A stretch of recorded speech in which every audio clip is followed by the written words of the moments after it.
Students, I am Anu Bhardwaj. I hope you all are fine. आज हम करने जा रहे हैं कॉन्टिन्यू सीरीज के कुछ इंपॉर्टेंट टर्म्स। हमारे बेसिकली और सारे इंपॉर्टेंट टर्म्स डिस्कस हो गए हैं, लेकिन हमारे दो रहते हैं, वो हम आज डिस्कस करने जा रहे हैं।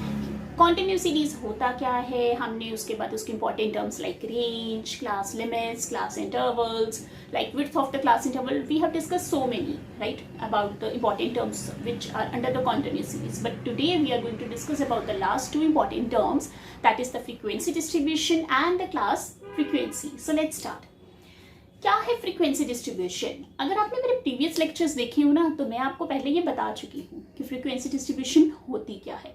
एक बार हम उसको मेमोराइज कर लेते हैं, रिपीट कर लेते हैं, राइट।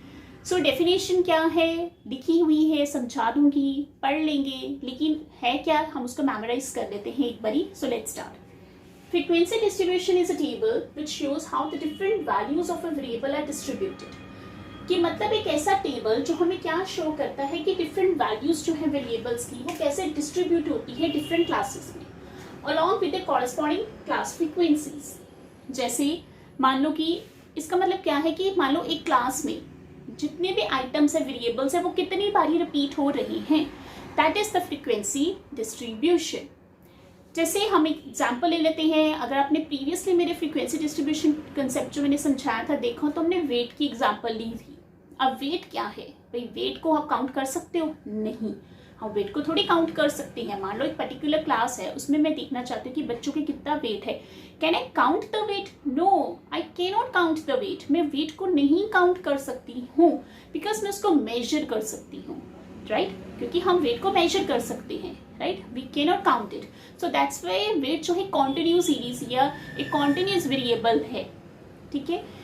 एग्जाम्पल ले लेते हैं, बोर्ड पे समझ लेते हैं, ज्यादा क्लैरिटी हो जाएगी। मान लो वेट है और यहाँ पे स्टूडेंट्स हैं। मैं कहती हूँ कि 40 to 45 जो वेट कैटेगरी है वो कितने बच्चों की है? मान लो 15 बच्चों की। तो it means 15 is my frequency. Clear? यहाँ तक क्लैरिटी होगी भाई। नेक्स्ट आता है that is the class frequency. क्या है भाई क्लास फ्रीक्वेंसी? फ्रीक्वेंसी का नाम आ रहा है, इसका मतलब कुछ तो आइटम रिपीट हो रही होगी उसके ऑब्जर्वेशंस के सामने, कुछ कितनी नंबर ऑफ ऑब्जर्वेशंस एक पर्टिकुलर क्लास में, कुछ ऐसे ही होगा ना। सो पढ़ लेते हैं। The number of observation corresponding to a particular class is called the class frequency, or you can say the frequency of that class. Class frequency का मतलब कि the number of observation, कि कितनी observations हैं एक particular class के सामने, ठीक है, that is the class frequency, or you can say the frequency of that class. Basically we denoted it by f. हम इसे f से denote करेंगे, और sum जो होगा frequencies का हम उसे कैसे denote करेंगे? सिग्मा f, और you can say n. हम इससे इसको डिलीट करेंगे ना स्टूडेंट्स। अब इसकी क्या एग्जांपल, इसकी भी चलो ले लेते हैं, क्योंकि एग्जांपल ले लेते हैं ना तो क्लैरिटी ज़्यादा हो जाती है। मान लो 15 स्टूडेंट्स हैं, ठीक है। We have the total students, how many? That is 15। We have the 15 students, और उन 15 बच्चों के कितने मार्क्स आए हैं? बिटवीन 60 to 70 के बीच में। तो ये जो 15 है ना, हमारे पास 15 है ना, ये हमारी क्लास फ्रीक्वेंसी है।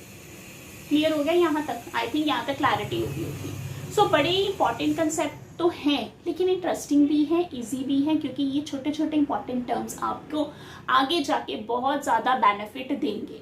सो आप ये कंसेप्ट पढ़िए, पिछले इंपॉर्टेंट टर्म्स पढ़िए, कोई डाउट है कमेंट सेक्शन में लिखिए। और स्टूडेंट्स, अगर आपको मेरे वीडियोस, मेरे लेक्चर्स अच्छे लग रहे हैं, काइंडली लाइक कीजिए, शेयर कीजिए and subscribe my channel also. So next time हम इसी चैप्टर के फर्दर इंपॉर्टेंट टर्म्स लेके आएंगे। So students, goodbye, take care, namaskar.